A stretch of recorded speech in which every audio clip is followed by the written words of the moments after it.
think is even more interesting too is that he's calling Philemon to reconcile with his slave. Yeah. Which I think is like monumental right now. Not in the aspect that he's like telling him like, oh, like bring back your slave. Like, of course, like a slave owner would want a slave back. Mm-hmm. But like he's telling him, like, let's just think about this right now. He's telling him to accept him basically as a free man, because as we know, Paul is a Roman citizen. He is a free man. Mm-hmm. He pulled that card many times when he was going into court and stuff. If you're wondering when, just read Acts. It's in there plenty of times. But yeah, and he's telling Philemon to accept him as a free person. I mean, that's mind-blowing. Mm-hmm. First off, inside this cultural time to where slavery did not even bat an eye. I mean, talk about human rights. That was not a thing back then. That was not a thing like at all, especially during the Roman Empire. Like you could not just protest and act like, oh, I want my rights. I want this. No, they were like killing you right away. There was no like going against the emperor, going against the government, like how it is now. Yeah. You know, which is mind-blowing that he's doing this. And then on top of that, he's telling him to accept him freely and to not pay back anything or to not hold anything wrongly against him. So in a way, you kind of see, even though Paul does not mention Jesus, he's living it out by his actions.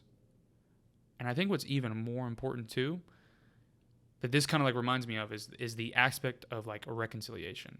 Like I'm gonna be honest, like one thing that like I feel like kind of bugs me just like a little bit is that you hear so many Christians talk about forgiveness. Oh, we gotta forgive, we gotta not think about it anymore, toss it away, and that's it. That's all you gotta do is just forgive.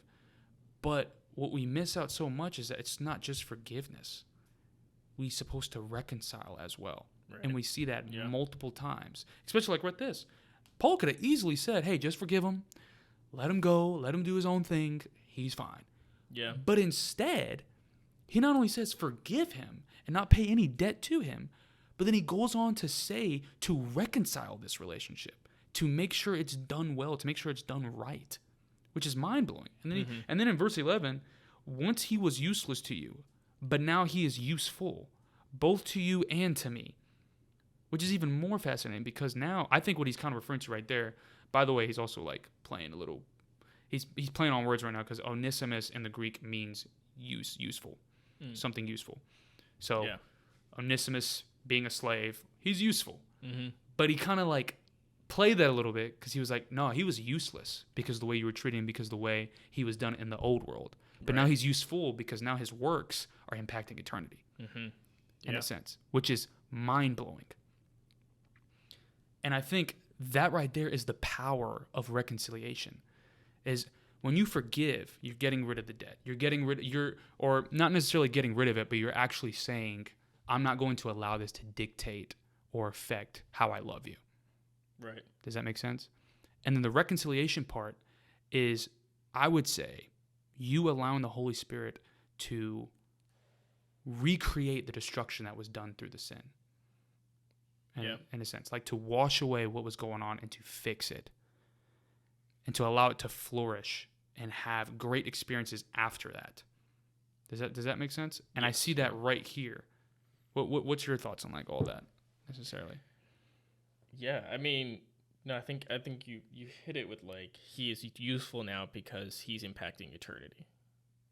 Like he is now he says he's like, welcome as you would me. Like Paul considers him a son. He considers him, a partner. Mm-hmm. It's like now he's useful to us because he's impacting eternity. He's going beyond just the menial tasks that you had for him before. Mm-hmm.